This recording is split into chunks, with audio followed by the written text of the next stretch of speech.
പശ്ചിമേഷ്യൻ സംഘർഷത്തിൽ നേരിട്ട് ഇടപെടണമോ എന്ന കാര്യത്തില് അമേരിക്കൻ പ്രസിഡന്റ് ഡൊണാൾഡ് ട്രംപ് ഒരു കൗണ്ട് ഡൗണിലാണ്. 2 ആഴ്ചത്തെ സമയം അതാണ് അദ്ദേഹം നിശ്ചയിച്ചിരിക്കുന്നത്. അതിനുള്ളിൽ ഇക്കാര്യത്തിൽ വളരെ വ്യക്തമായ അല്ലെങ്കിൽ കൃത്യമായ ഒരു ഉത്തരം പറയാം.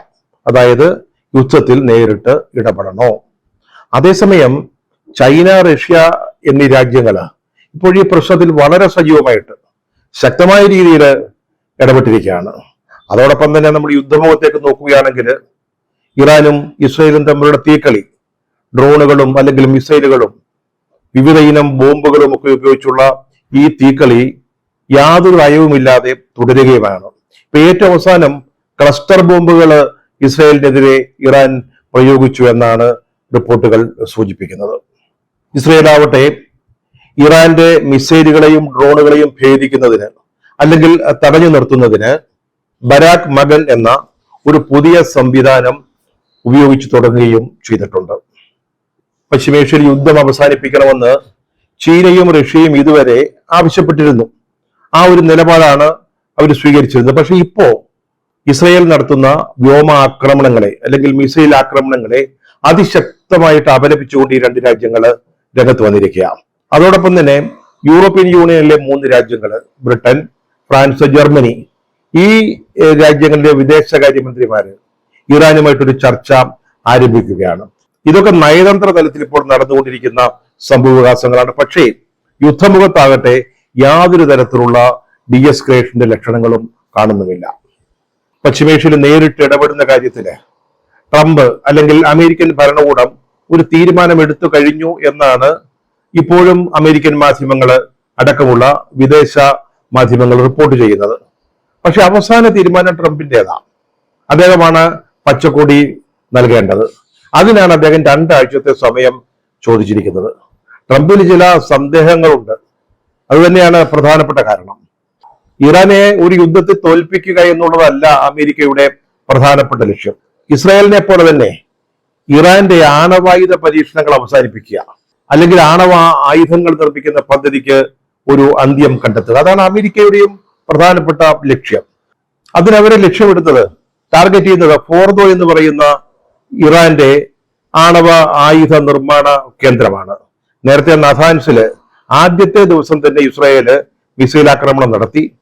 ആ പരീക്ഷണശാലയ്ക്ക് അല്ലെങ്കിൽ നിർമ്മാണ സംവിധാനത്തിന് കാര്യമായ കേടുപാടുകൾ സംഭവിച്ചതായിട്ട് രാഷ്ട്രാന്തരീയ ആണവോർജ ഏജൻസി തന്നെ റിപ്പോർട്ട് ചെയ്തിട്ടുണ്ട്. ഇപ്പോൾ ഇവർക്ക് വേണ്ടത്, ഇസ്രയേലിനും അമേരിക്കയ്ക്കും 2 രാജ്യങ്ങൾക്കും ഒരുപോലെ അവര് ലക്ഷ്യമിടുന്നത് ഈ ഫോർദോ ആണ്. പക്ഷെ ഫോർദോ ആവട്ടെ എത്തിപ്പെടാനാവാത്ത ഒരു കേന്ദ്രമാണ്.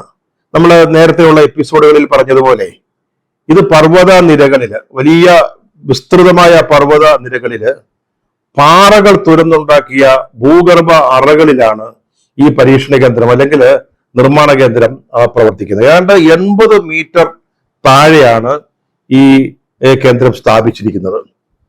ഇതിനെ തകർക്കുന്നതിന് അമേരിക്കയുടെ കൈവശമുള്ള GBU-57 ബങ്കർ ബസ്റ്ററുകൾക്ക് സാധിക്കുമോ? അക്കാര്യത്തിൽ അമേരിക്കയ്ക്ക് ഒരു ഉറപ്പ് ഉണ്ടായിട്ടില്ല. ഈ ഭൂമുഖത്ത് ഇത്തരത്തിലുള്ള കേന്ദ്രങ്ങളിലേക്ക് എത്തിപ്പെടാൻ പറ്റുന്ന ഏക ബോംബ് ഇത് തന്നെയാണ്. പക്ഷെ ഒരു 60-65 മീറ്ററിന് താഴേക്ക് അത് ചെന്നെത്തുമോ?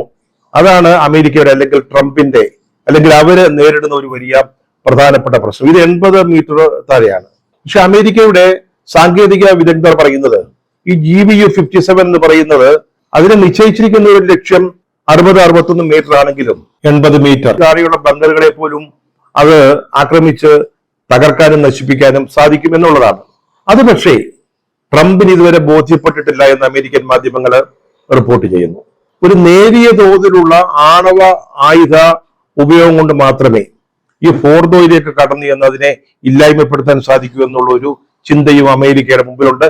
പക്ഷെ ട്രംപ് അത് ആഗ്രഹിക്കുന്നില്ല. കാരണം ഒരു ആണവായുധം അത് ചെറിയ തോതിലാണെങ്കിലും നിയന്ത്രിതമായ രീതിയിലാണെങ്കിലും ഉപയോഗിച്ചു കഴിഞ്ഞാൽ അത് തുറന്നിടുന്നത് വലിയ അപകടകരമായ ഒരു സാഹചര്യമായിരിക്കുമെന്ന് അദ്ദേഹത്തിന് ബോധ്യമുണ്ട്. ഈ ഒരു സംശയമാണ് ഇറാനിൽ നേരിട്ട് ഇടപെടണമോ എന്ന കാര്യത്തിൽ ഒരു അന്തിമ തീരുമാനമെടുക്കുന്നതിന് ട്രംപിനെ തടയുന്നത് എന്നാണ് മനസ്സിലാക്കുന്നത്. ട്രംപ് ഒരു 2 ആഴ്ച എന്ന് പറയുന്നുണ്ടല്ലോ. അതിനിടയ്ക്ക് ഇറാനുമായിട്ട് ഏതെങ്കിലും തരത്തിലുള്ള ഒരു നയതന്ത്ര ബന്ധം അല്ലെങ്കിൽ ചർച്ചയ്ക്കുള്ള ഒരു വാതിൽ തുറക്കുന്നതിന് സാധിക്കുമോ? അതിന് അമേരിക്ക മുൻകൈയെടുക്കുമോ? അല്ലെങ്കിൽ അമേരിക്കയുമായും ഇറാനുമായും സൗഹൃദമുള്ള മറ്റേതെങ്കിലും രാജ്യങ്ങൾ ഇടനിലക്കാരാകുമോ എന്നൊക്കെയുള്ള കാര്യത്തിൽ ഒരു വ്യക്തതയുമില്ല. ഒരുപക്ഷെ ഈ 2 ആഴ്ച സമയം നിശ്ചയിച്ചത് തന്നെ ഏതെങ്കിലും തരത്തിലുള്ള നയതന്ത്ര വഴികൾ എക്സ്പ്ലോർ ചെയ്യുക, അല്ലെങ്കിൽ അതിന്റെ സാധ്യതകൾ ആരായുക എന്നുള്ളതായിരിക്കണം. പക്ഷെ അതിന്റെ സാഹചര്യങ്ങളൊന്നും ഇതുവരെ തെളിഞ്ഞിട്ടില്ല. ഇതിനിടയ്ക്കാണ് യൂറോപ്യൻ യൂണിയനിൽപ്പെട്ട ബ്രിട്ടൻ, ഫ്രാൻസ്, ജർമ്മൻ ഈ 3 രാജ്യങ്ങളുടെ വിദേശകാര്യമന്ത്രിമാര് ഇറാന്റെ വിദേശകാര്യമന്ത്രിയുമായിട്ട് സംസാരിക്കുന്നത്. പക്ഷെ അവിടെ ഒരു പ്രശ്നമുണ്ട്. ഈ ചർച്ചയുടെ ഏക അജണ്ട എന്ന് പറയുന്നത് ഇറാൻ അവരുടെ ആണവായുധ പരീക്ഷണങ്ങളിൽ നിന്ന് പിന്മാറുക, അല്ലെങ്കിൽ അണുബോംബുകൾ നിർമ്മിക്കുന്ന പദ്ധതി എന്നേക്കുമായിട്ട് ഉപേക്ഷിക്കുക. അതാണ് അജണ്ട. പക്ഷെ ആ അജണ്ട വെച്ചുകൊണ്ടുള്ള ഒരു ചർച്ചയ്ക്ക് ഇറാൻ തയ്യാറായാൽ തന്നെ തയ്യാറാവും, അവർ പങ്കെടുക്കുമെന്നാണ് പറയുന്നത്. പക്ഷേ എങ്കിൽ പോലും ഈ അജണ്ടയ്ക്ക് അനുസരിച്ച് കാര്യങ്ങളെ തീരുമാനത്തിലേക്ക് എത്തിക്കുന്നതിന് ഇറാൻ തയ്യാറാവണമെന്നില്ല. അവരവരുടെ ആണവ പദ്ധതികൾ ഉപേക്ഷിക്കാൻ തയ്യാറല്ല. അങ്ങനെയാണെങ്കിൽ ഈ യുദ്ധം ഉണ്ടാവുക പോലും ഉണ്ടായിരുന്നില്ല, നേരത്തെ അതിനെ ഒഴിവാക്കാമായിരുന്നു. അവർ വളരെ പ്രതിജ്ഞാബദ്ധമാണ് ആണവ ആയുധങ്ങൾ നിർമ്മിക്കുന്ന പരിപാടിയുമായി മുന്നോട്ട് പോവുക എന്നുള്ളത്. അത് അവരുടെ ഒരു അവകാശമായിട്ടാണ് അവർ കാണുന്നത്. ആ സാഹചര്യത്തിൽ ഈ സിംഗിൾ അജണ്ട, അതായത് ആണവായുധ നിരോധനം അല്ലെങ്കിൽ ആണവ പദ്ധതികളുടെ ഉപേക്ഷിക്കൽ, അതിന് ഇറാൻ തയ്യാറാകുമോ എന്ന കാര്യത്തിൽ യാതൊരു ഉറപ്പുമില്ല. പശ്ചിമേഷ്യയില് അമേരിക്കയുടെയും മറ്റ് യൂറോപ്യൻ രാജ്യങ്ങളുടെയും സ്വാധീനം ഈ രീതിയിൽ വർദ്ധിച്ചു വരുന്നതിനെ ചീനയും റഷ്യയും വളരെ ആശങ്കയോടെയാണ് കാണുന്നത്. അമേരിക്ക ഇവിടെ യുദ്ധത്തിൽ നേരിട്ട് ഇടപെടുകയാണെങ്കിൽ അത് വലിയ പ്രത്യാഘാതങ്ങൾ ഉണ്ടാക്കുമെന്ന് അവർക്കറിയാം. അമേരിക്കക്ക് ഈ ചുറ്റുപാടുള്ള രാജ്യങ്ങളില്, ഗൾഫ് രാജ്യങ്ങളിലൊക്കെ ആയിട്ട് നിരവധി സൈനിക കേന്ദ്രങ്ങളുണ്ട്, ആയുധങ്ങളുടെ സാന്നിധ്യമുണ്ട്, പല കപ്പലുകളുണ്ട്, പോർ വിമാനങ്ങളുണ്ട്. അങ്ങനെ അവരുടെ ഈ പശ്ചിമേഷ്യയിലെ സാന്നിധ്യം വളരെ ആർക്കും വെല്ലുവിളിക്കാനാവാത്തതാണ്. ആ ഒരു സാഹചര്യത്തിൽ ഇറാനുമായിട്ട് ഈ കേന്ദ്രങ്ങളും ഉപയോഗിച്ചുകൊണ്ട് ഒരു യുദ്ധത്തിലേക്ക് അമേരിക്ക നീങ്ങുകയാണെങ്കിൽ, അല്ലെങ്കിൽ സൈനിക ഇടപെടലിന് തയ്യാറാവുകയാണെങ്കിൽ ഈ മേഖലയിൽ ഒട്ടാകെ അമേരിക്കയുടെ ഒരു വലിയ സ്വാധീനം പണ്ടെന്നത്തേക്കാൾ ഉപരി വർദ്ധിച്ചു വരും എന്നവര് ഭയപ്പെടുന്നുണ്ട്. അമേരിക്ക ഇടപെട്ടാൽ പിന്നെ അവരുടെ നാറ്റോ സഖ്യരാജ്യങ്ങൾ അവർക്കൊപ്പം പിന്തുണയുമായി നിൽക്കേണ്ടി വരും. ഇതൊക്കെ ഇപ്പോഴത്തെ ലോകക്രമത്തിൽ തന്നെ വലിയ മാറ്റങ്ങൾക്ക് കാരണമായേക്കാമെന്ന് റഷ്യയും ചീനയും ഭയപ്പെടുന്നു. ഇസ്രയേൽ ഇറാനെതിരെ നടത്തുന്ന ഈ മിസൈൽ ആക്രമണത്തെ അല്ലെങ്കിൽ ആകാശ യുദ്ധത്തെ അപലപിച്ചുകൊണ്ട് ചൈനീസ് പ്രധാനമന്ത്രി ഷീ ജിൻപിങ് തന്നെ പരസ്യമായിട്ട് ഇപ്പോൾ രംഗത്ത് വന്നിരിക്കുകയാണ്. നിലവിലുള്ള രാഷ്ട്രാന്തരീയ നിയമങ്ങളെല്ലാം ലംഘിച്ചുകൊണ്ടാണ് ഇസ്രയേൽ ഈ പണി ചെയ്യുന്നതെന്നാണ് ചൈന പറയുന്നത്. അതുപോലെ തന്നെ ചൈനീസ് വിദേശകാര്യമന്ത്രി വാങ് യിയും ഇതേ അഭിപ്രായം അല്ലെങ്കിൽ ഇതേ നിലപാട് പരസ്യമായി പ്രഖ്യാപിച്ചു കഴിഞ്ഞിരിക്കുകയാണ്.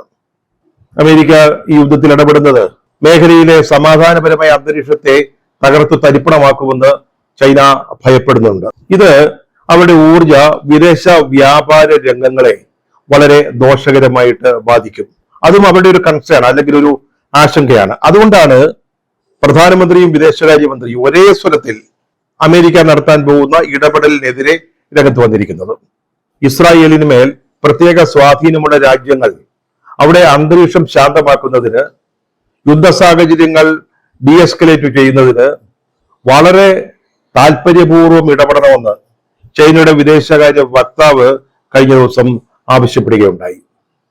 ഷാങ്ഹായ് കോഓപ്പറേഷൻ ഓർഗനൈസേഷന്റെ നേതൃത്വത്തിൽ അല്ലെങ്കിൽ അവരുടെ മുൻകൈയിൽ ഇറാനും ഇസ്രായേലും തമ്മിലുള്ള ചർച്ച നടത്താനുള്ള സാധ്യതകളും അവരാലോചിക്കുന്നുണ്ട്. അതിന് ഈ ഓർഗനൈസേഷൻ വേദിയാകണമെന്ന് ചൈന ആഗ്രഹിക്കുന്നുമുണ്ട്. ചൈനയും റഷ്യയും ഇന്ത്യയും പാകിസ്ഥാനും ഒക്കെ അംഗമായ ഷാങ്ഹായ് കോഓപ്പറേഷൻ ഓർഗനൈസേഷനെ ഇതിലേക്ക് കൊണ്ടുവരാനാണ് ചൈന ആഗ്രഹിക്കുന്നത്. അതായത് അമേരിക്കയുടെ കൈവശം അല്ലെങ്കിൽ യൂറോപ്യൻ രാജ്യങ്ങളുടെ മധ്യസ്ഥതയിലേക്ക് പ്രശ്നങ്ങൾ പോകാതെ ചൈനയ്ക്കും റഷ്യയ്ക്കും സ്വാധീനമുള്ള ഈ ഷാങ്ഹായ് കോഓപ്പറേഷൻ ഓർഗനൈസേഷൻ അവര് അല്ലെങ്കിൽ അവരുടെ നേതൃത്വത്തിൽ അവരുടെ മുൻകൈയിൽ ചർച്ചകൾ നടക്കട്ടെ എന്നാണ് ചൈന ഇപ്പോൾ ആഗ്രഹം പ്രകടിപ്പിച്ചിരിക്കുന്നത്. അതുപോലെ തന്നെ റഷ്യ, അമേരിക്ക ഇപ്പോൾ ഈ യുദ്ധത്തിൽ നേരിട്ട് ഇടപെടുകയാണെങ്കിൽ പ്രവചനാതീതമായ അപകടകരമായ സാഹചര്യമായിരിക്കും ഉണ്ടാവുക എന്നാണ് റഷ്യ പറയുന്നത്.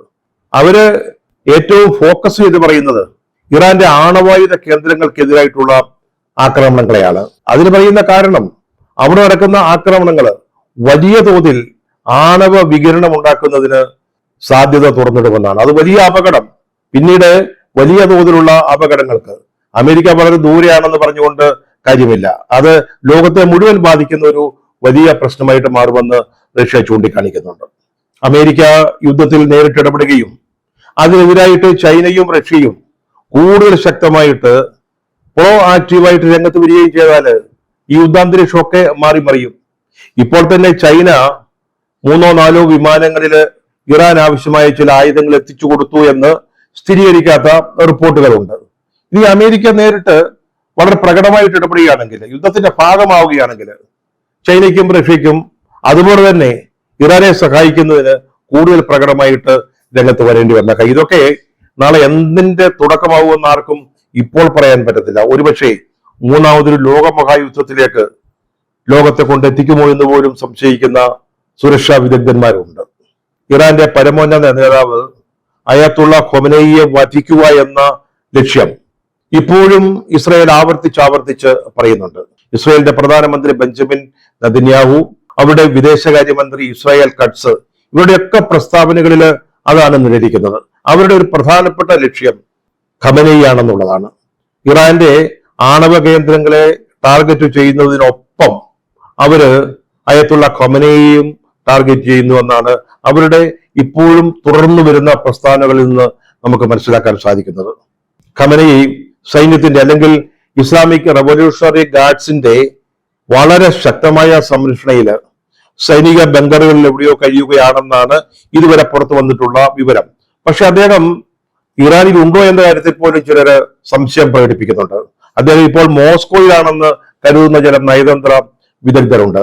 നേരത്തെ റഷ്യ ഖമനേയിക്ക് മോസ്കോയില് അഭയം വാഗ്ദാനം ചെയ്തിരുന്നതാണ്. അദ്ദേഹത്തിന്റെ വേറെ ബോട്ട്സ് അദ്ദേഹം എവിടെയാണെന്നുള്ളത് തങ്ങൾക്കറിയാവുന്ന അമേരിക്കയും ഇസ്രായേലും പറയുന്നുണ്ടെങ്കിലും അവരുടെ അറിവുകൾ എത്രത്തോളം ശരിയാണ് എന്ന കാര്യത്തിലും ഇപ്പോൾ സംശയമുണ്ട്.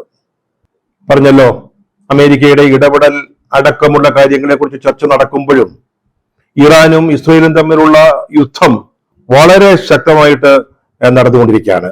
കഴിഞ്ഞ ദിവസം ഒന്നിലേറെ പോർമുനകളുള്ള മിസൈലുകൾ ഇസ്രായേലിനെതിരെ ഇറാൻ പ്രയോഗിച്ചു.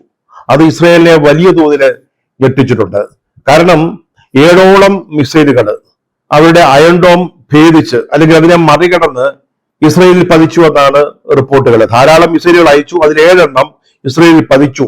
അതിൽ ഒരെണ്ണത്തിൽ ക്ലസ്റ്റർ ബോംബുകൾ ഉപയോഗിച്ചിരുന്നു എന്നുള്ള വാർത്തകളും ഇപ്പോൾ പുറത്തു വരുന്നുണ്ട്. ഇതാദ്യമായിട്ടാണ് ഈ 7 ദിവസം കഴിഞ്ഞ യുദ്ധത്തിൽ ഇപ്പോൾ 8ാം ദിവസത്തിലേക്ക് എത്തിയിരിക്കുകയാണ്. ഈ യുദ്ധത്തിൽ ഇതുവരെ ആരും ക്ലസ്റ്റർ ബോംബുകൾ ഉപയോഗിച്ചിട്ടില്ല. ക്ലസ്റ്റർ ബോംബുകൾ വളരെ വിനാശകാരികളാ, അപകടമുണ്ടാക്കുന്നതാ. ഒരു കേന്ദ്രീകൃത വാർഹെഡിൽ നിന്ന് അത് തൊടുത്തുവിടുന്ന ആയിരക്കണക്കിന് ചെറിയ ബോംബുകൾ, അത് ആകാശത്ത് നിന്ന് പ്രയോഗിക്കാം, അല്ലെങ്കിൽ ഗ്രൗണ്ടിൽ നിന്ന്, നിലത്ത് നിന്ന് പ്രയോഗിക്കാൻ സാധിക്കും. ആകാശത്ത് നിന്നാണെങ്കിൽ ഒരു 7 കിലോമീറ്റർ മുകളിൽ നിന്ന് ഈ ക്ലസ്റ്റർ ബോംബുകൾ ഭൂമിയിലേക്ക് അയക്കാൻ സാധിക്കും. കൊച്ചു കൊച്ചു ബോംബുകൾ ഒരു 8 കിലോമീറ്റർ വിസ്തൃതിയിൽ ചെന്ന് പതിക്കും. അതുണ്ടാക്കുന്ന അപകടങ്ങള് പലപ്പോഴും അത് സ്ഥാപനങ്ങൾക്കായിരിക്കില്ല, അല്ലെങ്കിൽ വലിയ കെട്ടിട സമുച്ചയങ്ങൾക്കോ അല്ലെങ്കിൽ അതുപോലുള്ള മറ്റു ടാർഗറ്റുകൾക്കായിരിക്കില്ല, പക്ഷെ സിവിലിയൻസിലായിരിക്കും. ഒരു 8 കിലോമീറ്റർ വിസ്തൃതിയിൽ വരെ ഈ ക്ലസ്റ്റർ ബോംബുകൾ, ചെറു ബോംബുകൾ ചെന്ന് പതിക്കും. അത് വലിയ അപകടം സിവിലിയന്മാർക്ക് ഉണ്ടാക്കുകയും ചെയ്യും. ഇതിന്റെ മറ്റൊരു പ്രത്യേകത എന്ന് പറയുന്നത്, ഇങ്ങനെ ഭൂമിയിൽ പതിക്കുന്ന ബോംബുകളിൽ ചിലത് പൊട്ടാതെ ദീർഘകാലം കിടക്കും. യുദ്ധമൊക്കെ കഴിഞ്ഞ് പിന്നീട് എപ്പോഴെങ്കിലുമൊക്കെ ഇത് അപകടം ഉണ്ടാക്കുകയും ചെയ്യും. ഇസ്രായേലിന്റെ വിഖ്യാതമായ അയൺ ബോംബുകളെ ഭേദിച്ച് അല്ലെങ്കിൽ മറികടന്നുകൊണ്ട് കൂടുതൽ മിസൈലുകൾ ഇസ്രായേലിൽ വന്ന് പതിച്ചതോടെയാണ് അവര് അതിന് ബദലായി രൂപകൽപ്പന ചെയ്തിട്ടുള്ള ബരാക് മകൻ എന്ന് പറയുന്ന സംവിധാനം ഇന്നലെ മുതൽ ഉപയോഗിച്ചു തുടങ്ങിയത്. ഈ അയൺ ഡോമുകൾക്ക് ബദലാണ്, പകരമുള്ളതാണെന്ന് പറയാൻ വയ്യ. മറ്റൊരു തരത്തിലുള്ള ഒരു മിസൈൽ പ്രതിരോധ സംവിധാനമാണ്, ഒരു മൾട്ടി ടയർ മിസൈൽ പ്രതിരോധ സംവിധാനം. ഇത് അതിനൂതനമായ റഡാറുകൾ ഉപയോഗിച്ച് മിസൈലുകളെയും ഡ്രോണുകളെയും കണ്ടെത്തി ലക്ഷ്യസ്ഥാനത്ത് പതിക്കുന്നതിന് മുമ്പ് ഉന്മൂലനം ചെയ്യുക എന്നതാണ് ഈ ബാരക് മകൻ എന്ന് പറയുന്ന സംവിധാനത്തിന്റെ ദൗത്യം. അതിപ്പോൾ കഴിഞ്ഞ ദിവസം അവർ ഉപയോഗിച്ചു. ഇറാന്റെ 8 ഡ്രോണുകളെ അതുപയോഗിച്ച് അവരെ തകർത്തു എന്ന് ഇസ്രായേൽ അവകാശപ്പെടുന്നു.